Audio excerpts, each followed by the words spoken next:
Assalamu alaikum everyone. Hope you all are doing great and welcome back to my YouTube channel after a long time. So today I'm here once again with you guys with another video, and in this video we are gonna be doing something that's really important and necessary in today's civilization. They need to know about this. They need to have a knowledge about this. So before that, I want you guys to like, share, subscribe, and share. If I have any question or issue to math science, you can comment on any of my video. I'll go through that as soon as possible. So let's start. So today we're going to be discussing about opulence and poverty. So what is opulence, richness, luxury? It's that. It's magnifications, and you can say it's graceful. There's shimmer in all the eyes, and glittery and royal and all that. And poverty is basically a part of life where we don't know that. Are we going to be surviving that or not, because that's the hardest part of the life. We have to manage in very less, and we have to work hard and all that, but still no results, so that actually feels very bad. So that's poverty. So let's begin with opulence. So we're going to be starting by doing with the opulence. So opulence is a word that embodies the very essence of grandeur, abundance, and magnificence. It's more than just the presence of wealth, it's the art of displaying it with grace, refinement, and taste. When one hears the word opulence, images come alive, like vast palaces with towering domes, golden chandeliers shimmering like captured stars, and halls lined with the rare paintings, prestigious gems, and velvet curtains that whisper luxury. It speaks of a life where beauty is not choice, like it's not a choice, but a constant companion, where comfort merges with elegance, and every object tells a value of story of value and pride. Opulence is a reflection of prosperity at its highest peak, where every detail, from the curve of the silver spoon to the fragrance of royal garden, is carefully crafted to impress and enchant. But the beauty of opulence does not stop at physical luxury, it expands into deeper meaning, the richness of human imagination, culture, and emotion. A person's speech can be opulent if it flows with wisdom and warmth. A poem may be opulent if it overflows with vivid imagery and feeling. Even nature in its purest form expresses opulence. The endless blue sky, the golden glowing sunset, that paints the clouds into shades in crimson and gold, or the ocean that sparkles under the morning sun. The word opulence thus goes beyond jewels and emotions. It becomes a celebration of fullness, generosity, and creative abundance in every sense. Historically, opulence has always been the mark of civilizations at their height. Empires like Egypt, Rome, and Persia built monuments that still stand today as symbol of human greatness and ambition. Kings and queens surrounded themselves with treasures, not only to live comfortably, but to to project their power, dignity, and prestige to the world. Their courts were filled with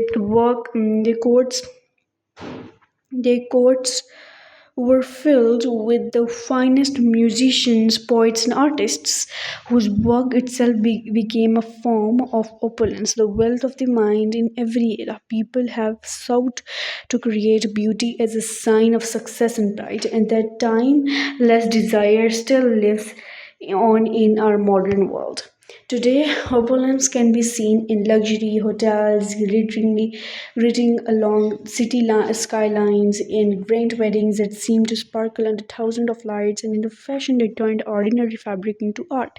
Yet, true opulence is not about showing off or exaggerating, it lies in the harmony of beauty and meaning, where wealth is used not to decorate but to inspire. There's a fine line between genuine elegance and empty display, and real opulence always leans towards grace rather than excess. It is a quiet confidence of equality, the calm beauty of balance, and the gentle glow of refinement. In the end, opulence represents the splendor of existence itself. It teaches us that richness is not only in what we own, but how we live, how we think, and how we give. A kind heart, a creative mind, or a generous act can carry more opulence than all the diamonds in the world.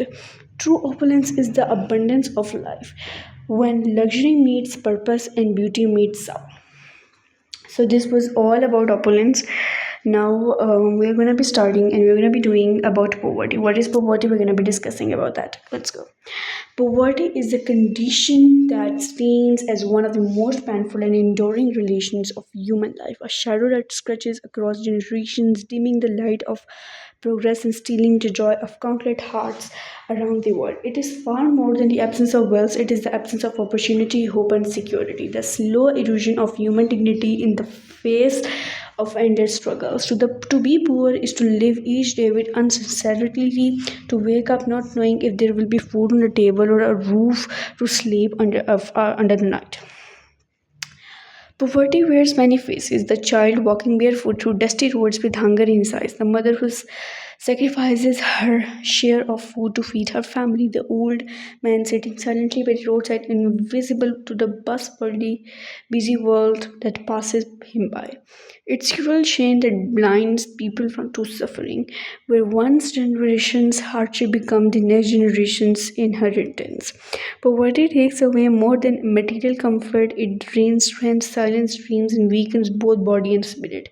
It is seen in the slums where families live in overcrowded rooms, where rainwater seeps through broken roofs, and where education is a dream as distant as the stars. Millions of children are focused to abandon school to work in factories, fields, or in streets. Their small hands during the label, their minds should never have to imagine. Poverty is not just a social problem; it is moral crisis that questions the consequence of humanity. In a world where luxury and excess exist side by side with hunger and deprivation, it becomes clear that the issue is not the lack of resources but the unequal distribution of them. The rich grow richer, the poor continue to fight for survival, caught in a web of injustice and neglect. Poverty also breeds other evils: disease, illiteracy, crime, and hopelessness. Feeding a cycle it becomes harder to break with time. People who live in poverty often suffer in silence, spite by their divorces, and forgotten by those in power. Yet, even within this suffering, there exists a spark of courage and resilience. The poor continue to smile, to help one another, and to dream of a better tomorrow despite the darkness that sounds them. Poverty teaches the world lessons of endurance and compassion. It shows how people can still share what little they have and find joy in small blessings. But compassion alone is not enough. Actions must follow. Governments, communities, and individuals must work together to build systems that give equal access to education, healthcare, and employment. Because only knowledge and opportunity can truly break the chains of poverty. To fight poverty means to fight arrogance, inequality, and injustice at every level of society. It means ensuring that no child sleeps hungry, no parent feels powerless, and no human life is wasted because of circumstances beyond their control. Poverty, in its truest form, is not about a wound upon individuals but a stain upon the soul of the world. Its existence in mindset of global abundance reminds us that in progress without compassion is meaningless. A world free of poverty is not an impossible dream. It is a goal that demands empathy, unity, and fairness. True development is not measured by skyscrapers, technology, or work, but by the ability of humanity to lift its weakest member out of despair and give them a life of dignity. Poverty will end only when kindness becomes stronger than greed, when injustice becomes deeper than ambition, and when every heart learns that real richness lies in not in gold or luxury, but in equality, compassion, and all the shared humanity that blind us. So this was all about the opulence and poverty. So hopes you're also gonna treat humans equally, like not judging upon who has how much money, like who is how much rich, and all that. We need to judge people by their heart and be fair with everyone so that everyone gets their equal and due rights. Especially the people who don't have that much money to live their life like with freeness and all that stuff. So I hope so you guys are gonna be that. Thank you so much for watching my this video. I'm gonna be right back with the same video, like this type of video. Bye bye.